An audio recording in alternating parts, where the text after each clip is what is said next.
Think about the last time you got hit on in real life. Now think about the last time your phone vibrated. If the second one came first, congratulations, you're the problem, and also literally everyone you know. Gen Z is having less sex than any generation in recorded history. Less than your parents, less than your grandparents, less than people who lived through actual wars and still found time to flirt. So today we're doing a full investigation. Grab a snack. This is gonna take a while, because apparently so does everything else for this generation. Let's go all the way back to the beginning because context matters. Cavemen had clubs, fire, and zero dating apps. No texting, no up, just vibes and a shared cave. And somehow they were out here repopulating the species with nothing but eye contact and a rock they found. Meanwhile, we have HD video calls, GPS location sharing, and the ability to send a heart emoji from across the planet instantly, and somehow we've collectively decided that's worse for dating. Progress, baby. Suspect number 1, the situationship.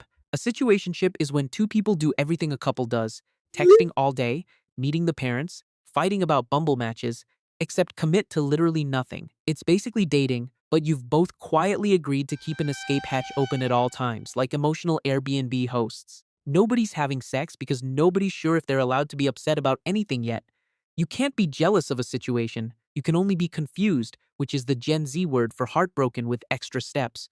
Suspect number 2, the algorithm knows you better than your situationship does.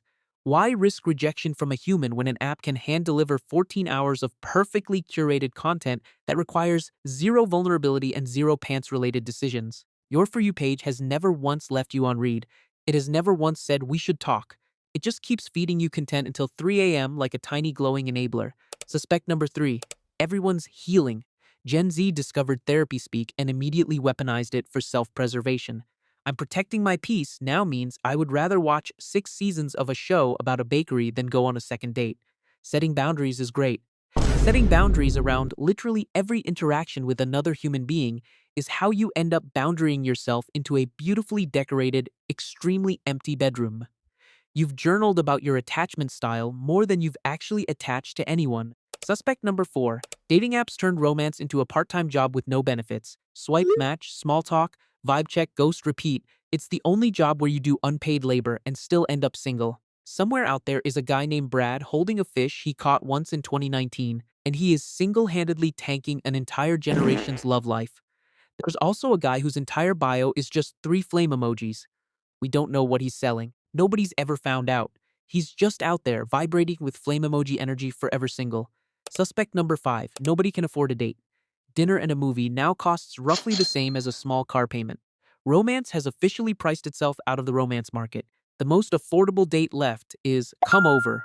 And come over comes with so much pressure, it's basically a final exam. You have to clean your entire apartment, hide the weird stuff, and pretend you didn't just panic buy candles 2 hours ago. Suspect number 6, and this one's personal. The group chat knows everything before the person you're seeing does. You can't make a move without a 45-minute committee meeting with your 3 closest friends, 2 memes, and a vote. By the time the group chat approves, the other person has already matched with someone else and moved to a different state, possibly a different time zone, possibly a different dimension. Suspect number 7, the ick. The ick is when someone does just one normal human thing, runs slightly funny, says could you not instead of no, and your entire body decides this person is now dead to you. There is no cure for the ick. There is no negotiation. The ick is final. Gen Z has rejected more perfectly good people over running form than entire wars have rejected ceasefires. Suspect number 8, everyone's a little bit famous now, parasocially, to people who aren't even real to them. Why deal with the emotional labor of an actual relationship when you can have feelings about a celebrity who will never disappoint you because they don't know you exist? Your real-life crush has flaws, mood swings, and a confusing texting pattern. Your parasocial celebrity crush just posted a cute selfie and said nothing wrong ever because they said nothing to you at all. Suspect number 9, Delulu became a lifestyle, not a diagnosis. Gen Z fully embraced the idea that you can just decide your situationship is basically a relationship in your head and vibe accordingly. Which sounds fun until you realize half the dating pool is now living in 2 completely different relationships at once. The real one, and the one happening exclusively in someone's notes app. Suspect number 10, nobody flirts anymore, they just send memes. A flirty comment used to be a compliment. Now it's a screenshot of a raccoon doing something unhinged, sent with zero context, and somehow that's supposed to convey romantic interest. Entire relationships are being built exclusively on meme compatibility. Some couples have never said, I like you out loud, but they've sent each other 40 raccoon videos, so technically the feelings were communicated. Suspect number 11, sleep became the main character. Somewhere along the way, an 8:30 p.m. bedtime became a flex. I'm in bed by 9 is now a personality trait, posted proudly, while actual dates happen at checks notes, 9 p.m. You can't seduce anyone if your hard limit for human interaction is before my skincare routine. So here's the twist. Maybe Gen Z isn't failing at this. Maybe Gen Z just refuses to do the bad version anymore. No more staying with someone just to avoid being alone. No more pretending a situationship is fine. No more settling because everyone else seems to be doing it. Which honestly, kind of a power move. Just a power move that comes with a lot of nights alone, with a phone that loves you back unconditionally, and a raccoon meme folder with 400 unsent texts in it. And look, every generation thought the one after them was doing romance wrong. Boomers thought hooking up at a payphone was reckless. Millennials thought texting you up was the peak of vulnerability. Gen Z just skipped straight to overthinking everything before it even starts.